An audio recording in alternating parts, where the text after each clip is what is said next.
ভাবছেন কি রান্না করছি? আজকে ফ্রিজে বাজার নেই, যা ছিল তাই রান্না করে আজকে দিনটা পারি করে দিলাম। এই তো করলা চচ্চড়ি রান্না করেছিলাম, আর মেয়ের জেলের জন্য আর সবার জন্য রান্না করেছিলাম পাঙ্গাস মাছ, কারণ ফ্রিজে এই মাছটাই শেষ ছিল। তো পাঙ্গাস মাছটা আমি লেবু দিয়ে, হলুদ দিয়ে আর লবণ দিয়ে 10 মিনিটের জন্য মেখে রেখেছিলাম। এটা ধুয়ে নিয়ে এই তো কষানির ভিতরে, মানে মশলাটা যে কষিয়েছি এটার ভিতরে দিয়ে দিলাম। আজকে কিন্তু আমি একটু অন্যভাবে রান্না করব। এই রান্নাটা ফলো করে অনেকেই রান্না করতে পারেন, কারণ খুব সহজে একসাথে তাড়াতাড়ি রান্না করা যায়, আলাদাভাবে কষানোর কোনো ঝামেলা নেই। তো এখানে হচ্ছে মাছটা দিয়ে উল্টিয়ে নিলাম, এরপর ভাপ দিয়ে রাখা পেঁপেটা ছিল এটা দিয়ে দিলাম, কারণ আমার মেয়ে পেঁপেটা অনেক পছন্দ করে। আর তেলালা পাঙ্গাস মাছ দিয়ে পেঁপে রান্না করলে বেশ মজাই লাগে। আর মেয়ে যেহেতু পছন্দ করে তাই ভাবলাম এভাবেই রান্না করি। সব সময় তো আলুই খাই, সবজি খেতে চায় না, কিন্তু পেঁপেটাও আলুভাবে কিন্তু খেয়ে নেয়। যাই হোক, এখানে হচ্ছে আমি একসাথে কষিয়ে নিচ্ছি, নাড়াচাড়া করে নিচ্ছি।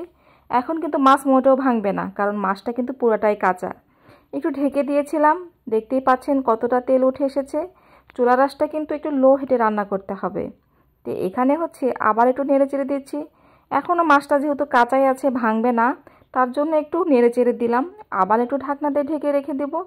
দেখতেই পাচ্ছেন কতটা সুন্দরভাবে কষানো হয়ে যাচ্ছে একসাথে, কারণ পেঁপের সাথে এইভাবে কষিয়ে বা লাইয়ের সাথে এইভাবে রান্না করতে পারেন আপনারা।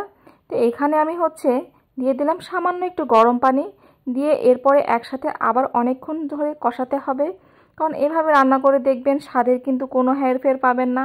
আমি কিন্তু মাঝে মাঝে যখন খুবই সময় কম থাকে, বাচ্চাদের ক্ষুধা লেগে যায় বা বাড়ির সবার ক্ষুধা লেগে যায়, তখন তাড়াতাড়ি এভাবে রান্না করে নিই, কারণ এভাবে একসাথে কষিয়ে রান্না করলে খুব চটজলদি রান্নাটাও হয়ে যায়। তো এখানে আমি একটু নেড়ে চেড়ে দিচ্ছি, দিয়ে ঢাকনাতে ঢেকে দিয়েছিলাম। এখন কিন্তু মাছগুলো অনেক সেদ্ধ হয়ে গেছে। এখন কিন্তু খুবই আস্তে আস্তে নাড়ে দিতে হবে, নিচে নিচে দেখতে পাচ্ছেন এখন মাছগুলো ভেঙে যাওয়ার সম্ভাবনা আছে। আর দেখুন পেঁপেটা অনেক সুন্দর সেদ্ধ হয়ে গেছে একদম পারফেক্টভাবে। এরপর আমি একটু ঝোল দিয়ে দিয়েছি, কারণ ঝোল দিয়ে এখন আমি ঢেকে দেব, কারণ এই যে দেখতে পাচ্ছেন ঝোল দিয়ে গরম পানিতে ঝোল দিয়েছি।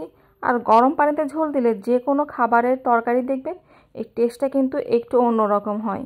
এই তো দেখুন কত সুন্দর হয়েছে, একটা মাছও কিন্তু ভেঙে যায়নি, দেখতে পাচ্ছেন।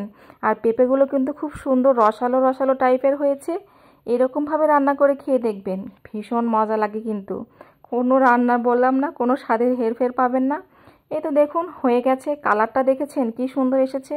আর আমার ক্যামেরার কালারটা কেন জানি আজকে এমন হয়েছে, কারণ বাইরে অনেক মেঘলা ওয়েদার ছিল, ক্যামেরার কালারটাও তরকারি কালারটা কেমন জানি এসেছিলো, কিন্তু বাস্তবে কিন্তু অনেক সুন্দর কালার এসেছে। ভালো থাকবেন সবাই।